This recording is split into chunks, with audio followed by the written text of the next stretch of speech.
बिस्मिल्लाहिर्रहमानिर्रहीम।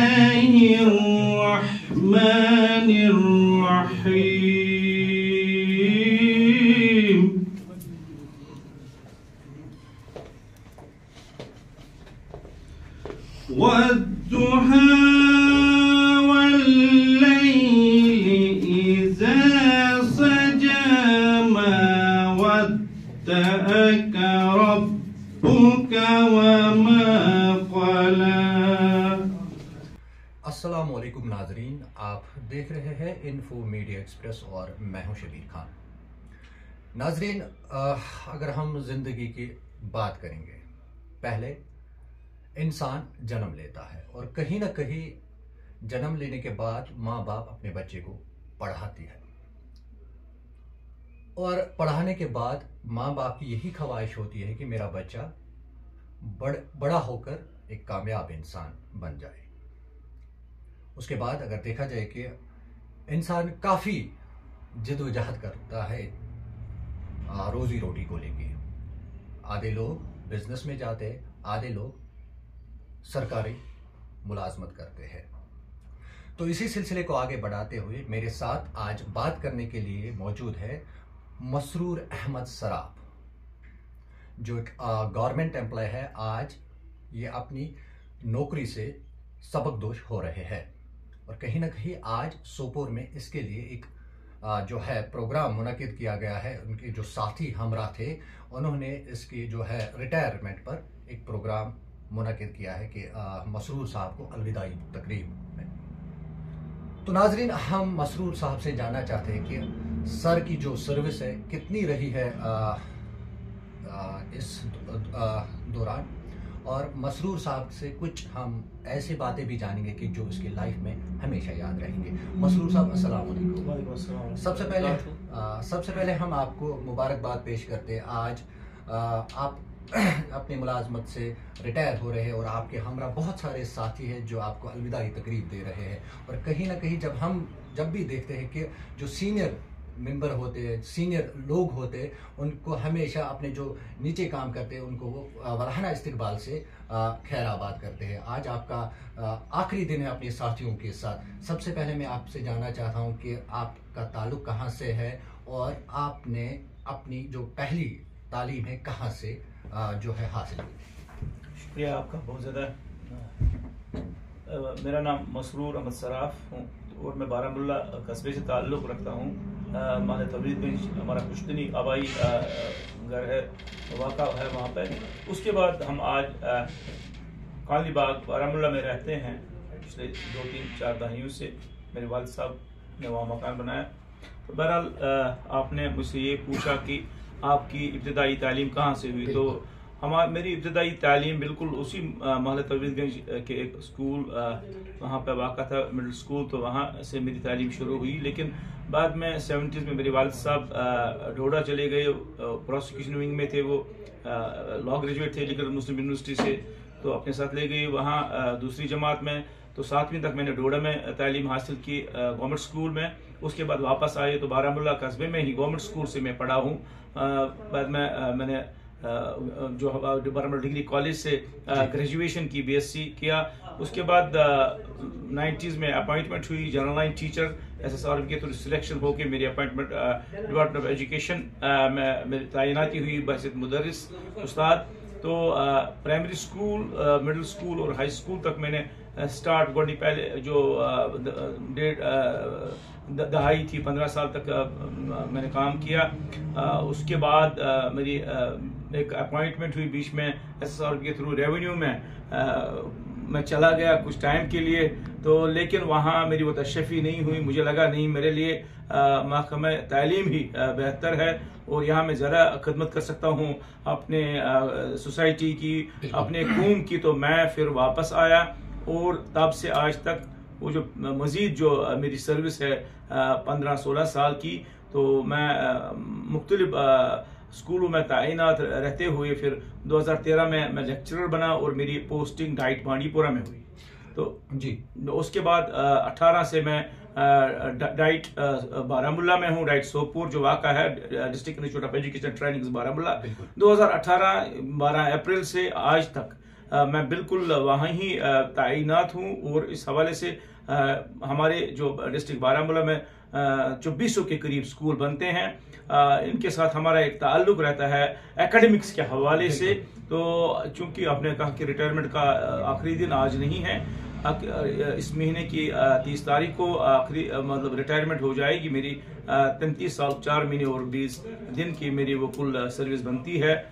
तो बहरहाल इस के साथ साथ मैं ये भी आपसे कहना चाहूँगा कि ज़िला बारामूला में तैनाती के दौरान हमने बड़ी कोशिश की कि हम महकमा तालीम में रह के बच्चों की बहबूदी, बच्चों की तालीम के लिए काम करें। मसरूर साहब, जैसे कि आपने पूरी डिटेल आपने बताई है कि आप कब अपॉइंट हुए, रिटायरमेंट का भी आपने जो है हमारे साथ डिस्कस किया है। एक और सवाल मैं आपसे जानना चाहता हूँ कि लाइफ में ऐसा कोई इंसिडेंट है जो आप हमेशा याद रखें? लाइफ में बहुत इंसिडेंट्स कोई ऐसा पेश आते हैं। मेरे बहुत से ऐसे वाक़ात हैं, कुछ तो याद नहीं होंगे। मैं तो अब एक बीच में एक मौका आया कि जब मैंने ये जो महकमा तालीम को खैराबाद का कुछ दोस्तों ने मशवरा दिया कि आपकी सिलेक्शन रेवेन्यू में हुई है तो वहाँ जाइए, बट मुझे वहाँ वो तशफ़ी नहीं हुई, मुझे वहाँ वो करार नहीं आया।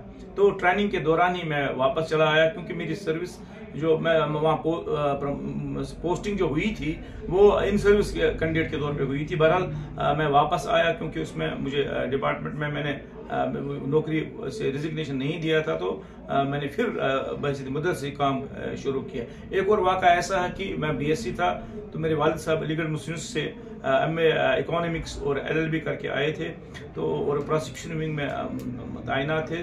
तो हमेशा तरकीब देते थे कि वैल्यूज सीखिए, मॉरल्स सीखिए, एथिक्स सीखिए, बड़ों की इज्जत कीजिए, जो हर पेरेंट कहता है बच्चे को।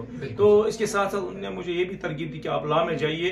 मैं इंजीनियरिंग करना चाहता था, लेकिन अल्लाह ने मेरे लिए महकमा तालीम रखा था, और अल्टीमेटली मैं बड़ा फख्र महसूस करता हूँ कि मैंने महकमा तालीम में काम किया आज तक अभी।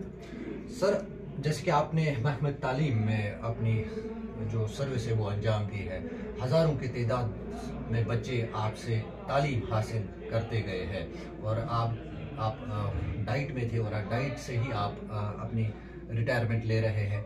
क्या जो हमारे आने वाली पुश्त है या जो अभी हमारी जो यंग जनरेशन है उनके लिए आपका क्या पैगाम रहेगा? बिल्कुल, बहुत अच्छा आपने पूछा है, क्योंकि आज हम डायरेक्टली स्कूल के साथ डायरेक्ट वाबस्ता मेरा नहीं है क्लासरूम के साथ, उस हद तक कि हम हमारा डाइट का जो रोल है, रिस्पॉन्सिबिलिटी, उसमें टीचर्स की ट्रेनिंग होती है।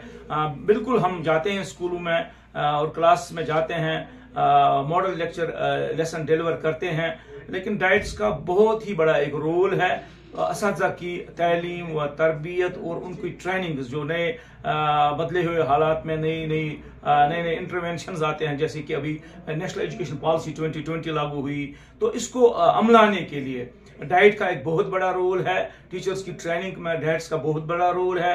हमारी एक्शन रिसर्च का काम होता है, कहाँ प्रॉब्लम है एजुकेशन के सेक्टर में, उसको आइडेंटिफाई करना, उसको गवर्नमेंट की नोट्स में लाना, उस पर काम करना।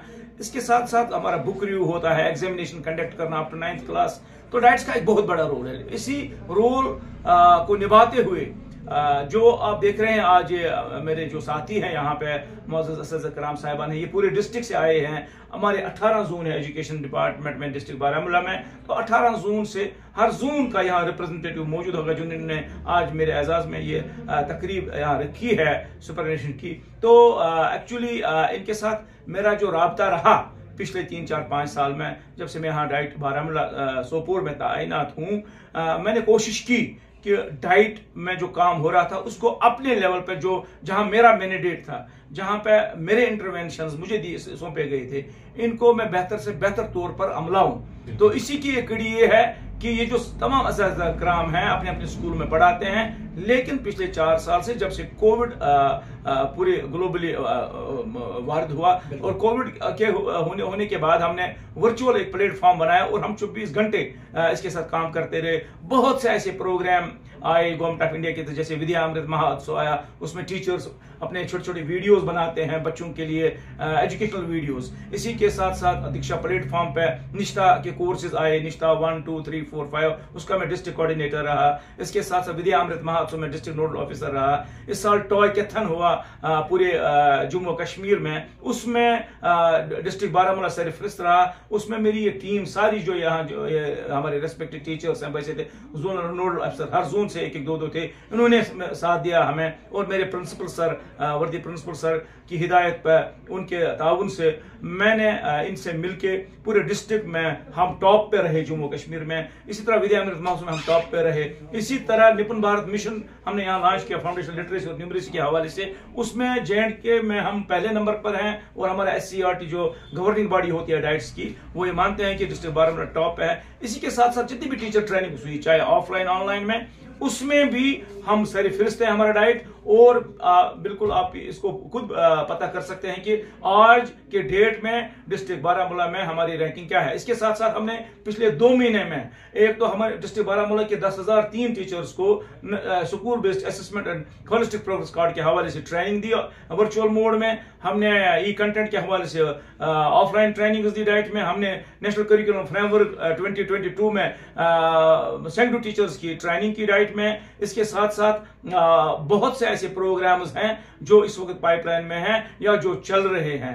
तो इसके साथ साथ निपुण भारत मिशन में पिछले 1 हफ्ते में हमने 2000 टीचर्स को वर्चुअल मोड में ट्रेनिंग दी।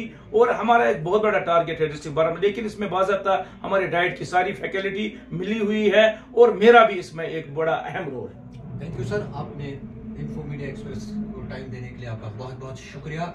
और हमारी टीम की तरफ से भी आपको बहुत बहुत मुबारक। शुक्रिया नवाजिश, आपका बहुत ज़्यादा शुक्रिया। Thank you sir. तो नाज़रीन, ये थे हमारे साथ मसरूर अहमद सराफ, जो सीनियर लेक्चरर भी रहे हैं और सीनियर डाइट मेंबर भी रहे हैं। और कहीं ना कहीं आज मसरूर अहमद सराफ साहब अपनी जो नौकरी है, अपनी जो मुलाजमत है, उससे रिटायर हो रहे हैं। बहुत सारी बातें मसरूर साहब ने कही है, आपने खुद भी सुना है कि हज़ारों के तादाद में उन्होंने बच्चों को पढ़ाया है। चलिए, मेरे साथ एक और मसरूर साहब का साथी बात करने के लिए मौजूद है। इनसे हम जानेंगे कि ये मसरूर साहब की सरपरस्ती में रहा है, इन्होंने इससे क्या सीखा है और आज ये इनसे जुदा हो रहा है, ये कैसा महसूस कर रहे हैं। सर, सबसे पहले आपका खैर मकदम है। शुक्रिया। सर, आपका नाम? जी सर, मेरा नाम रियाज रब्बानी कश्मीरी है। मैं क्रेरी वारीपुरा पाइन से हूँ और यहाँ पर डाइट के अंदर मैंने भी मसरूर सर के अंडर काम किया है। तो देखिए सर, जहाँ तक ये सबकदोशी का ताल्लुक है, बिल्कुल बकौल शायर की हंस रही है रो रही है जिंदगी, वक्त अपना खो रही है जिंदगी, लम्हा लम्हा मौत की आगोश में दफन गोया हो रही है जिंदगी। बिल्कुल बिल्कुल। देखिए, ये नेचुरल प्रोसेस है, दस्तूर है, फितरत कानून जो है उसका एक दस्तूर ये है कि इंसान का जो मिलना बिछड़ना है, इसका एक अहम हिस्सा है। बिल्कुल। तो लेकिन कई ऐसे शख्सियात होती हैं जिनको इंसान हमेशा याद रखता है, जिनको इंसान हमेशा याद रखता है, उनके कारनामों को याद करता है, उनकी मोहब्बत और उनके उस जज्बे को याद करता है, जिस तनदही से उन्होंने काम किया होता है उसको याद करता है। कुछ कहते हैं ना कि अपने पीछे छोड़ दे अपनी यादों के लोग। तो मैं ये मिसरा डेडिकेट करना चाहूँगा मोहतरम मसरूर अहमद सराफ साहब को कि इन्होंने जिस तनदही से डाइट में काम किया, एजुकेशन डिपार्टमेंट में काम किया और जितना इनका कंट्रीब्यूशन है, इनके कारनामे, उसके लिए हमारे पास अल्फाज जो हैं, अल्फाज की कमी है। अल्फाज कम पड़ जाएंगे अगर हम एक एक करके उन कारनामों को बयान करेंगे या गिनेंगे। तो मसरूर साहब जो हैं आज नहीं बल्कि इसी महीने मतलब आप लोगों से जुदा हो रहे हैं। बिल्कुल। तो ऑफिशियली ये रिटायर हो रहे हैं। तो लेकिन इससे कबल के ये रिटायर हो जाएं ऑफिशियली, तो हमने एक इवेंट यहाँ पे किया। आज एक तकरीब मुनक़द की, एक अलविदाई तकरीब मुनक़द की। बड़ी खूबसूरत महफिल चल रही है, आपने देखा भी। तो ये सिर्फ और सिर्फ इनकी मोहब्बत, इनके प्यार और इनके जज्बे और जिस तनदही से ये हमें सिखाते थे जी, जितने भी रिसोर्स पर्सन्स हैं या जितने भी टाई कैथून का प्रोग्राम था या निपुण भारत था या जो मसरूर साहब ने जितने भी प्रोग्राम्स थे उनमें इनका कलीदी रोल है। बिल्कुल। और जिस तरह से इन्होंने रिसोर्स पर्सन को ट्रेन किया हुआ है, टीचर्स को ट्रेन किया हुआ है, वो काबिल सिताइश है। तो इसलिए आज जो ये तकरीब हमने यहाँ पर मुनक्कद की है, ये इसी सिलसिले की एक कड़ी है कि हम मसरूर साहब को सबक दोशी पर जो है अलविदा कह रहे हैं। और आपने देखा होगा अभी बहुत सारे हमारे दोस्त हैं जो इमोशनल भी हो रहे हैं। बिल्कुल, बिल्कुल। तो वजह यही है कि कहीं ना कहीं मसरूर साहब ने ऐसा काम किया है, जिससे डिपार्टमेंट को इतना दिया है कि मसरूर साहब को आज इनकी हालात जिंदगी, इनकी हयात में ही, यानी इनकी मौजूदा जो इनकी जिंदगी है, इसी में यानी इनको इस लागत और मेहनत से याद किया जा रहा है। रियाज साहब, एक और मैं सवाल आपसे कर रहा हूँ कि जैसे कि आपने बहुत सारी बातें कही है कि मसरूर साहब की सरपरस्ती में आप लोगों ने बहुत कुछ सीखा है, उसके जो कारनामे हैं वो भी आपने हमारे साथ शेयर किए हैं। तो बहुत सारे लोग ऐसे होते हैं जिनका बिछड़ना इंसान के लिए तकलीफ दह होती है। बिल्कुल होता है। तो जैसे कि हमने भी देखा है कि जितने भी आपके साथी वहाँ पे हैं वो बहुत ज़्यादा इमोशंस में बह गए हैं। बिल्कुल। तो कैसा कोई ऐसा वाक़ा जो रियाज साहब मसरूर साहब का ऐसा वाक़ा है जो आप हमेशा याद रखेंगे? देखिए सर, एक बार क्या हुआ कि मुझे याद आ रहा है कि एक बार ऐसा हुआ कि एक वर्चुअल मीटिंग चल रही थी जो आपको हर मोड पे याद आएगी। मैं एज अ जोनल नोडल अफसर नहलपुरा से काम कर रहा था, तो एक वर्चुअल मीटिंग चल रही थी और वर्चुअल मीटिंग में एक हमारे अफसर साहब ही हैं, तो उन्होंने मुझे डांटना शुरू किया किसी बात पर। तो बड़ों का काम ही होता है टोकना रोकना, तो इसी से इंसान सीखता है। बिल्कुल। तो कहीं ना कहीं मुझे ये बहुत ज्यादा गरा गुजरा और मैं बहुत हर्ट हुआ। लेकिन मसरूर सर हैं कि मसरूर सर ने वहीं पे उस अफसर साहब को रिएक्ट किया और बताया कि इस तरह से बात नहीं करते हैं। बिल्कुल। ये हमारे सिपाही है, ये हमारे सोल्जर हैं। बिल्कुल। यहाँ पे इस तरह से इनको तजलील करना ये मैं बर्दाश्त नहीं करूंगा। ये हालांकि आप अफसर हैं लेकिन मैं ये बर्दाश्त नहीं करूंगा। उसके बाद मसरूर साहब ने मुझे पर्सनल मैसेज की, कहा कि be at ease, be cool like cucumber. तो इस तरह से इन्होंने मुझे हौसला दिया और उसके बाद मुझे फोन किया, बताया अगर जून में आपकी जरूरत नहीं है तो हमें डिस्ट्रिक्ट में आपकी जरूरत है।